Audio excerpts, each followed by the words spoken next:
Imagine having a 3.9 GPA and not being able to apply for financial aid, or not being able to receive your driver's license, or having to pay triple on tuition in order to attend a 2-year college. These are the struggles of many undocumented students across the country. The Dream Activists are a movement of students that fight for immigrant youth and immigrant rights. They are undocumented and unafraid. And essentially what the DREAM Act would do, it would allow for undocumented young people to be able to fix their legal status. And so there's specific rules, like for example with my case, I came here when I was 3 years old. So what the DREAM Act says is if you came here before the age of 16, if you graduate from high school, if you have no serious criminal record, and you want to either go to college, so get a 2-year degree, or you get, or you join the armed services, then you essentially get put on a pathway towards fixing your status. So it applies to a very small population of young people, and essentially there's no other way for folks to fix their status right now.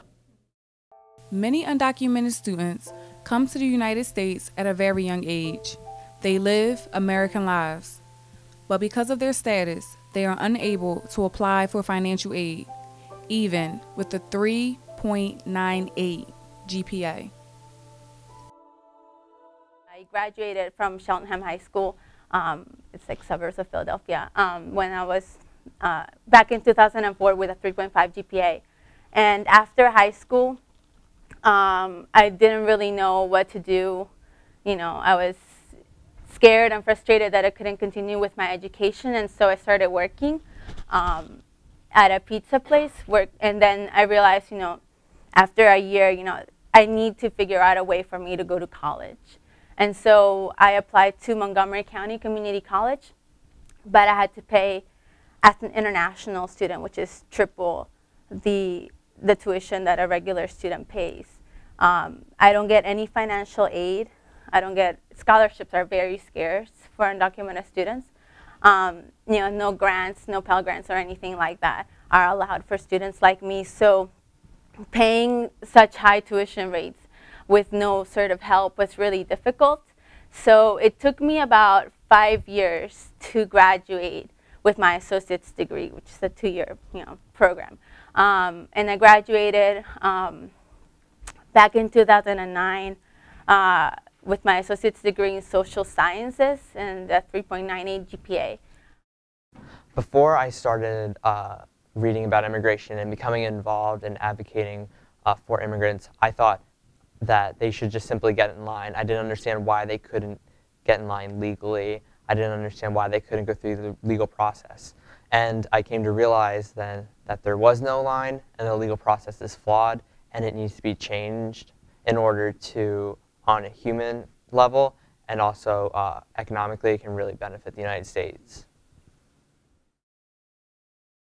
We have folks that work with us that are working on their PhDs, but they're undocumented, and these are people that want to give back. But the only thing that's holding them back is the legal status. And so there's really no way for folks like myself who came here at a young age to fix their status. And so the DREAM Act is really the only solution so that we can get in line, so that we can fix our status, so that we can move forward. And really it's the only thing that makes sense. There was a report that was done by Congress, the congressional, it's called CBO score. So they did it in the House this past session in December, and it said something like $1.4 billion the DREAM Act would bring in the next 10 years for America to reduce the deficit if the DREAM Act were to pass. And so like, it's the common sense approach to fixing immigration. Undocumented immigrants cannot apply for welfare. They cannot apply for food stamps or any type of stuff like that. So my parents, my mom is a nanny, my dad works at a hotel. You know, they work hard and they pay taxes every single year. They do that because they want to, and they want to contribute to this country. And that's one of the things that, you know, when we first came here, like my parents paid taxes, and they always told me once I started working, like, you have to pay taxes. You know, you live in this country, you need to contribute. And so that's one of the things that they've always told me to do. My goal is to transfer to a 4-year college and finish my bachelor's degree as a political science major, and I want to go to law school, and I want to be an immigration lawyer. That is my dream, but I cannot do that because of my status, and going to college is really difficult, even though I'm planning to transfer eventually, hopefully this year in the fall. But the fact is that this is my story and I'm sharing it with all of you, but it's not just my story. It's the story of so many students out there who are going through the same struggles. There's 65,000 undocumented students that graduate from high school each year that have my same struggles, and it's really difficult to come at us undocumented, but I think it's necessary for people to share their stories, and that's why I'm doing that with all of you, so that you guys can kind of, think about, if you have never met an undocumented person, or if you, don't really know what to think about the immigration issue, to look at students like me who, we have grown up in this country and we consider this country our home. I'm a student at Cabrini College and I support the DREAM Act. I'm an American citizen and I support the DREAM Act. I'm a Pennsylvania resident and I support the DREAM Act.